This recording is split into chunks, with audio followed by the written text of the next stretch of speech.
সংঘাতময়িতা, যেটাকে বলা হয় কনফ্লিকশন। এই সংঘাতময়িতা কি জিনিস? মানে পশ্চিমা ষড়যন্ত্র।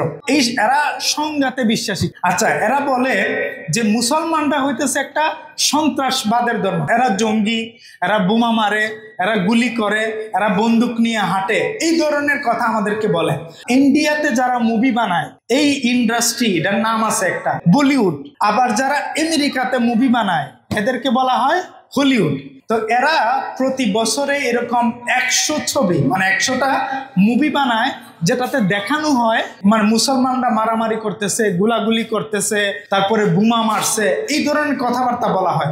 এবং এরা মিডিয়াতে আসা বড় বড় channel, BBC, CNN, Al Jazeera, এই ধরনের বড় বড় চ্যানেল আছে পৃথিবী বিখ্যাত, যেগুলোর প্রত্যেকটা দেশে কি আছে, শাখা আছে, নিউজ চ্যানেল। তো এরা মিডিয়াতে আসা বারবার বলে মুসলমানরা হামলা করে, মুসলমানরা অনেক খারাপ, এরা হইতেছে সারাদিন বন্দুক নিয়ে ঘুরে।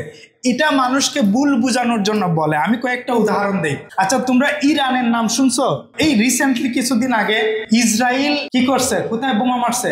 ইরানে। আমেরিকা কোথায় বোমা মারছে? ইরানে। আচ্ছা, ইরান কি আমেরিকাতে বোমা মারছে?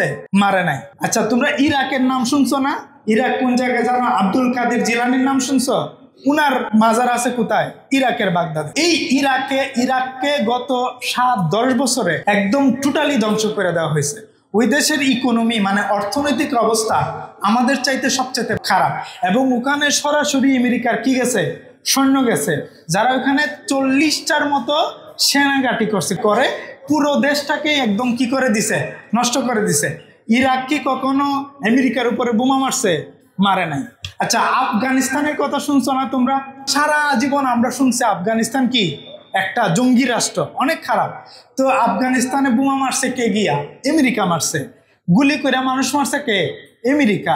ওই দেশে আফিম মানে হচ্ছে এক ধরনের মাদক দ্রব্য আছে, চাষ করা যায়। পৃথিবীর সবচাইতে বেশি আফিম উৎপাদিত হয় কোথায়? আফগানিস্তানে। তো কারা উৎপাদন করছে? এই আমেরিকাররা গিয়া ওখানে আফিম বলছে, আরে এরা তো খুব গাঁজা খায়, খুব নেশা করে, মদ খায়, নারী নিয়ে থাকে, এগুলা বলে। তো ওখানে বোমা মারছে কারা? আমেরিকারা। আচ্ছা, আরেকটা দেশের নাম বলি, তোমরা সবাই চিনবা, ফিলিস্তিনের নাম শুনছো না? ফিলিস্তিনের এখন পর্যন্ত 1,40,000 মানুষকে জীবন্ত মেরে ফেলা হয়েছে। কত মাসে? গত 2 বছরে। আর কত মানুষ যে আহত হয়েছে, কত শিশু মারা গেছে, এটা আমরা কেউ জানি না। এখানে 372 কিলোমিটার জায়গাতে ওরা একটা জেলের মতো হয়েছে। জেলখানা যেরকম থাকলে যে আমি এরকম এদিকে গেলে মারা যাবো, ওইদিকে গেলে মারা যাবো, অনেক সময় ভূমিকম্প হয় না? প্রতিদিন একটা ভূমিকম্প হয়। কোথায়? ফিলিস্তিনে। প্রতিদিন 4টা-5টা করে বোমা মারে। এই গত পরশুদিন 250 মানুষকে ধরে নিয়ে গেছে, প্রতিদিন ধরে নিয়ে যেতেছে ইসরায়েলিরা। এবং এই ইসরায়েলকে টাকা দেয় কারা? আমেরিকারা। $20 বিলিয়ন, মানে 20 লক্ষ কোটি টাকা দিছে কারা? এই আমেরিকা। আচ্ছা, তোমরা ইয়ামেনের নাম শুনছো? আল্লাহ রসুল কিন্তু ইয়ামেনের জন্য দোয়া করছেন। এরকম একটা রাষ্ট্র, এত সুন্দর রাষ্ট্র। এই ইয়ামেনে কিন্তু অনেক বড় বড় আমাদের মহান আল্লাহর ওলিরা, অনেক সাহাবীদের মাজার আছে, অনেক নবীদের জায়গা আছে, অনেক বরকতপূর্ণ একটা জায়গা। ওই ইয়ামেনকে একেবারে ধ্বংস করে দিছে কারা? এই আমেরিকারা। তারপরে আরো সিরিয়ার নাম শুনছো না?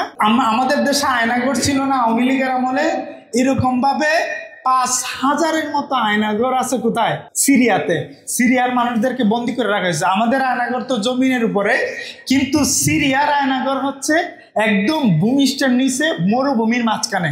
অর্থাৎ আপনি যদি কি দিয়া খুঁজেন, রাডার দিয়া খুঁজেন, তারপরেও পাওয়া যাবে না। ওখানে কোনো ধরনের নেটওয়ার্ক নাই, বিদ্যুৎ নাই।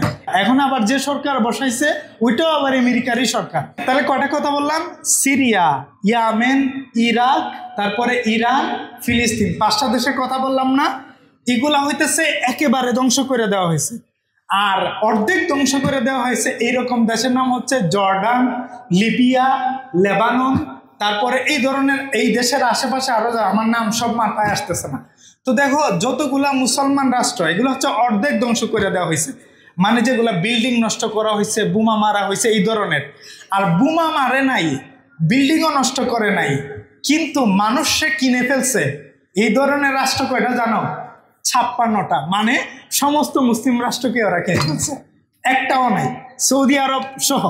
ইভেন সৌদি আরবে যদি কেউ ফিলিস্তিনের হজে গিয়া কেউ যদি ফিলিস্তিনরে মুক্তি চায় বইলা মানে স্লোগান দেয়, সৌদি সরকার ধরে গ্রেফতার করে জেলে পড়ে। এই 3 দিন আগেও একজনরে ধরে উমরা থেকে নিয়ে জেলে ঢুকায় দিছে। তার মানে চিন্তা করো পুরা পৃথিবী কি করছে, ওরা এভাবেই কিনে ফেলছে। এবং এটার যে সংঘাত কারা লাগাইছে, আমেরিকা, ইসরায়েল অথবা অন্যান্য অমুসলিম রাষ্ট্রগুলো।